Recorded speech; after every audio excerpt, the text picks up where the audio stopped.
Саламатсыңарбы балдар. Бүгүнкү сабагыбыздын темасы биосеноздогу организмдердин өз ара байланыштары. Максат коюп алалы. Ар кандай биосеноздорду түзгөн организмдердин ортосундагы өз ара катнаштар жөнүндө түшүнүк алабыз.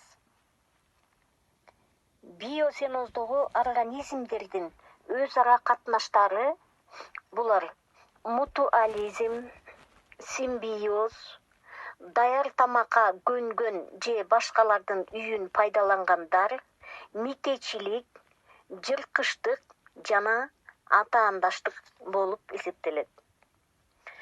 Мутуализм грек тилинен алынган. Мутуус бири-бирине пайдалуу деген маанини түшүндүрөт. Эки ар кандай организм бири-бирине сырткы чөйрө менен болгон байланышына көзөмөл жасоодо жардамга келишет. Мисалы, качкын рак жана актиния. Качкын рак өзүнүн раковинасына актинияны алып жүрөт. Анын азыктарынын калдыктары менен азыктанат. Ал эми актиния болсо, өзүнүн серпилгич клеткалар менен камсыз болгон тинтүүлөрү аркылуу душмандарынан коргойт. Дагы бир мисал. Воловья куштары жана антилопа. Воловье куштары антилопанын терисиндеги мике курт-кумурскаларды, кенелерди терип жеп, өзүн азык менен камсыздайт. Ал эми коркунуч болуп калса, кыйкырык күндөрү менен антилопаларга белги беришет. Симбиоз. Бул эки организмдин бири-бирине пайда келтирүү менен биргелешип жашоосу. Грек тилинен алынган симбиоз биргелешип жашоо дегенди түшүндүрөт. Мисалы, телпек козу карындардын микоризасы жана дарактын тамыры. Телпек козу карындар өз жипчелери менен дарактын тамырын чырмайт, дарактан органикалык заттарды алат, тамырдын органикалык заттарды соруу мүмкүнчүлүгүн күчөтөт. Ал эми дарак козу карындан минералдык заттарды алат.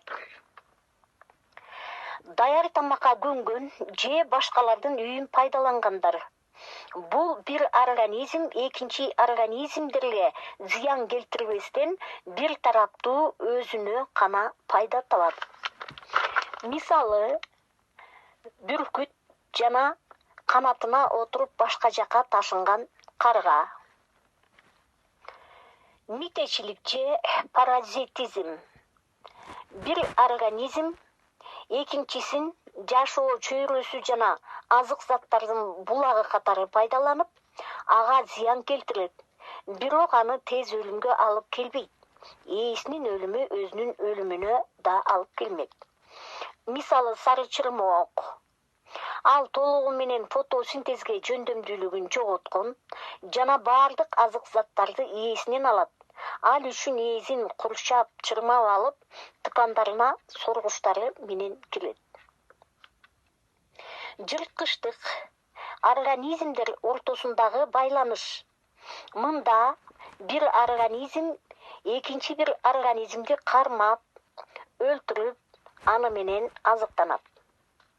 Мисалы, эл кайда көчөт, жырткыч коңуз зыянкеч битти жеп жатат. Аюу өзүнүн курмандыгы балыкты кармап жегени турат. Атаандаштык. Мында организмдер жашоо чөйрөсүндөгү азык зат, нымдуулук, жарык, аба, суу, жер жана башка байлыктар үчүн атаандашат. Натыйжада бул аракеттер организмдердин өсүшүнө жана тирүү калуусуна терс таасирин тийгизишет. Мисалы, атаандаштык мамилелер чортон балык жана алабуга балыгынын ортосунда пайда болот. Алар бир чөйрөдө тузсуз сууларда жашоо менен бирдей түрдөгү балыктар менен азыктанышат.